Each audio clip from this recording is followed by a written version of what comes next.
రంగారెడ్డి జిల్లా చేవెళ్ల నియోజకవర్గంలో బీజేపీ రాష్ట్ర చేరికల కమిటీ అధ్యక్షుడు ఈటెల రాజేందర్ పర్యటించారు.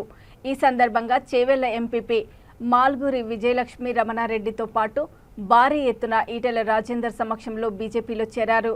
ఆయన మీడియాతో మాట్లాడుతూ భారతదేశానికి ఒక గుర్తింపు తీసుకువచ్చిన వ్యక్తి ప్రధాని మోడీ అని, ప్రపంచంలో అతి శక్తివంతమైన నాయకుడు ఎవరంటే అది నరేంద్ర మోడీ అని చెప్తారని అన్నారు.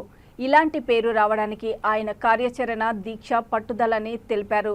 చేవెళ్ల ప్రాంతంలో నరేంద్ర మోడీని గెలిపించాలని, నరేంద్ర మోడీని గెలిపించడం అంటే కొండా విశ్వేశ్వరరెడ్డిని గెలిపించడమని, కాబట్టి భారీ మెజారిటీతో కొండా విశ్వేశ్వరరెడ్డిని గెలిపించాలని ఆయన కోరారు.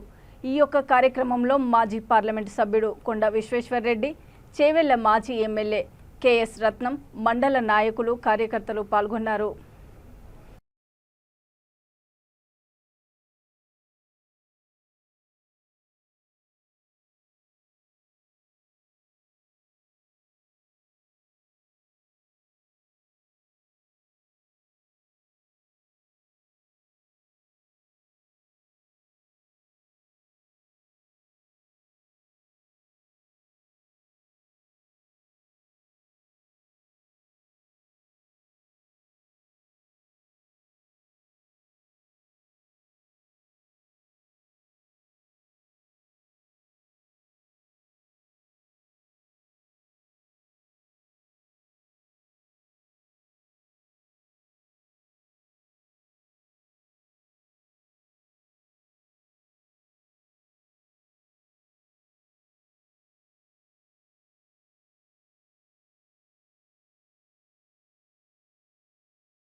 తన తండ్రికి తోడుగా ఛాయ కప్పులు కడిగిన బిడ్డ, ఛాయ గ్లాసులు అందించిన బిడ్డ నరేంద్ర మోడీ అని చెప్పి చెప్తుంది.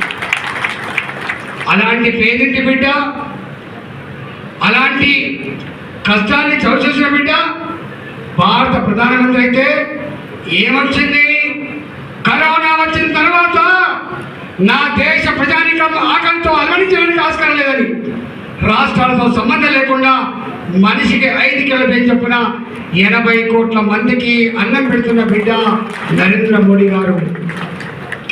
1,30,00,000 మందికి రూపాయితో సంబంధం లేకుండా అకౌంట్లు ఓపెన్ చేసి, జన్ధన్ అకౌంట్లు ఓపెన్ చేసి అనేక పథకాలు రూపాయి ఎక్కడ కూడా పోకుండా, ఇవాళ లంచాలకు ఆస్కారం లేకుండా, ఆఫీసుల్లో దరఖాస్తు పెట్టి దండం పెట్టే పరిస్థితి లేకుండా స్కీములు అందిస్తున్న బిడ్డ నరేంద్ర మోడీ గారి విషయం మనం మర్చిపోవడం. పేదలకు గ్యాస్ సిలిండర్లు అందించే విషయంలో కావచ్చు, పేద రైతాంగానికి సంవత్సరానికి ఎకరానికి 6,000 రూపాయలు అందించే విషయం కావచ్చు, ఇట్లా చెప్పుకుంటూ పోతే చాలా ఉన్నాయి. అన్నిటికంటే ముఖ్యంగా నాయకుడు కేవలం రోడ్లు వేసేవాడు మాత్రమే కాదని, నాయకుడు రైల్వే లైన్లు వేసే నాయకుడికి మాత్రమే కాదని, నాయకుడు ఆపదొచ్చినప్పుడు